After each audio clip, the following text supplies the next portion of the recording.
আৰু ৰূপজ্যোতি ৰূপেশ একে ৰূপৰ পৰা আৰম্ভ হয় সেইকাৰণে মই পোৱাৰ দৰে নিচিনা হৈছে সেইকাৰণে মই মন্ত্ৰীসভাৰ আসন পোৱাৰ নিচিনা হ'ল অসমৰ মাননীয় মুখ্যমন্ত্ৰী ডক্টৰ হেমন্ত বিশ্ব শৰ্মা ডাঙৰীয়াক খুব সুন্দৰ এটা সিদ্ধান্তৰে জ্যেষ্ঠ আমাৰ বিধায়ক প্ৰশান্ত ফুকন ডাঙৰীয়াক আজি উপযুক্ত সন্মান প্ৰদান কৰিলে মন্ত্ৰীসভাত আসন প্ৰদান কৰিলে ইয়াৰ কাৰণে তেখেতক ধন্যবাদ জনাইছোঁ দ্বিতীয়তে কৃষ্ণেন্দু পাল আমাৰ সতীৰ্থ বিধায়ক তথা কৌশিকপুৰৰ সতীৰ্থ বিধায়ক এই দুজন ভাৰতীয় জনতা পাৰ্টিৰ কাৰণে বহুত কষ্ট কৰিছিল আৰু সমাজৰ এজন যুৱচামৰ এজন খুব সক্ৰিয় বিধায়ক এই দুজনকো মন্ত্ৰীসভাত আসন দিয়াৰ কাৰণে অশেষ কৃতজ্ঞতা জ্ঞাপন কৰিছোঁ আমাৰ চাহ জনগোষ্ঠীৰ কেৱল নহয় অসম চাহ মজদুৰ সংঘৰ এজন শ্ৰমিক নেতা বহুত কমটি বয়সৰ পৰা চাহ বাগানৰ লাইনত জন্মগ্ৰহণ কৰা ৰূপেশ গোৱালা ডাঙৰীয়াক আজি উপযুক্ত সন্মান জনালে আৰু মন্ত্ৰীসভাত আসন দিলে ৰূপেশ গোৱালা ডাঙৰীয়াক আৰু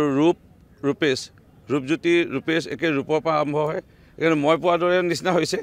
সেইকাৰণে মই মন্ত্ৰীসভাৰ আসন পোৱাৰ নিচিনা হ'ল সেইকাৰণে ৰূপেশ গোৱালা ডাঙৰীয়াকো এই আজি উপযুক্ত সন্মান জ্ঞাপন কৰাৰ কাৰণে মুখ্যমন্ত্ৰী ডক্টৰ হেমন্ত বিশ্ব শৰ্মা ডাঙৰীয়াক অশেষ কৃতজ্ঞতা জ্ঞাপন কৰিছোঁ মোক দৃঢ় বিশ্বাস নতুন এটা উৰ্জা লৈ এই মন্ত্ৰীসভাখনে আগন্তুক আৰু 1.5 বছৰ দিনত অসমৰ ৰাইজৰ কাৰণে বহুখিনি উন্নয়নমূলক কাম কৰিব পাৰিব মনৰ আশা পূৰণ কৰিব পাৰিব আজি এই দিনটো অসমৰ বাবে মানে ঐতিহাসিক এটা দিন হৈ ৰ'ব যেন মোৰ বিশ্বাস বিজেপিৰ বাবে এনেধৰণে কাম কৰি গ'লে আপোনাৰ বাবেও কেতিয়াবা ভাল দিন আহিব বুলি আপুনি ভাবি আগতে জইন কৰিব লাগিছিল মই বিধায়ক হিচাপে সমানে এজন মন্ত্ৰীৰ দৰে কাম কৰি থকা নিচিনা মই উপলব্ধি কৰিছোঁ আৰু বৰ্তমান ভাৰতীয় জনতা পাৰ্টীৰ এজন বিধায়ক হৈ মানে মন্ত্ৰী আৰু বিধায়ক সমানে বুলি ক'লেও ভুল নহ'ব এনেধৰণৰ আমাৰ যিটো সন্মান আজি ডক্টৰ হেমন্ত বিশ্ব শৰ্মা চৰকাৰৰ দিনত আমি পাইছোঁ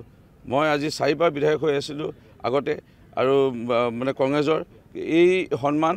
এই মৰম বা এই আদৰ বা এনেধৰণৰ উন্নয়নমূলক কামৰ কাৰণে যিটো মানে অসমৰ উন্নয়নৰ ক্ষেত্ৰত যিটো এটা গুৰুত্ব আৰু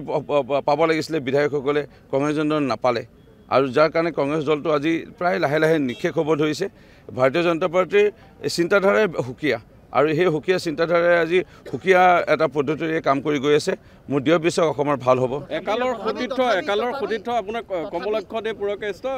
2 মাহৰ ভিতৰতে জইন কৰিম বুলি কৈছে আপোনাৰ আকৌ সতীৰ্থ হৈ পৰিব বিজেপিত কি ক'ব চাওক কমলক্ষদেৱ পুৰকায়স্থ ডাঙৰীয়া এজন খুব বলিষ্ঠ এজন বিধায়ক খুব জনপ্ৰিয় তেখেতৰ সমষ্টিত তেখেতৰ সমষ্টিক 108 বুলি তেখেতক কোৱা যায় মানে ফোন কৰাৰ লগে লগে 108ৰ দৰে তেওঁ আহি পেলাই উপস্থিত হয় খুব জনপ্ৰিয় বিধায়ক আৰু তেওঁ আমি আগৰ পৰাই আমি একে সমিল মিল আমাৰ মন মিলে আৰু তেওঁক ময়ো কৈছিলোঁ ভাৰতীয় জনতা পাৰ্টীত আহিব লাগে মুখ্যমন্ত্ৰী ডাঙৰীয়াক ইতিমধ্যে গামোচা পিন্ধাই তেখেতৰ নীতি আদৰ্শৰ প্ৰতি সমৰ্থন জনাইছিলে আৰু তেখেতো আহিব আৰু আৰু মই আকৌ ক'ব বিচাৰিম আগতো মই ভৱিষ্যতবাণী কৰিছিলোঁ মই যোগদান কৰোঁতে 2জন বিধায়ক আহিব এজন সুশান্ত বৰগোহাঁই ডাঙৰীয়া আহিছিল এতিয়া আকৌ ক'ব বিচাৰিছোঁ এজন 2জন খুব কমটি সময়তে কংগ্ৰেছ দল ত্যাগ কৰি ভাৰতীয় জনতা পাৰ্টীত যোগদান কৰিব গৈ আছে একদম আশা কৰা নাই সেইকাৰণে মই হাঁহি আছোঁ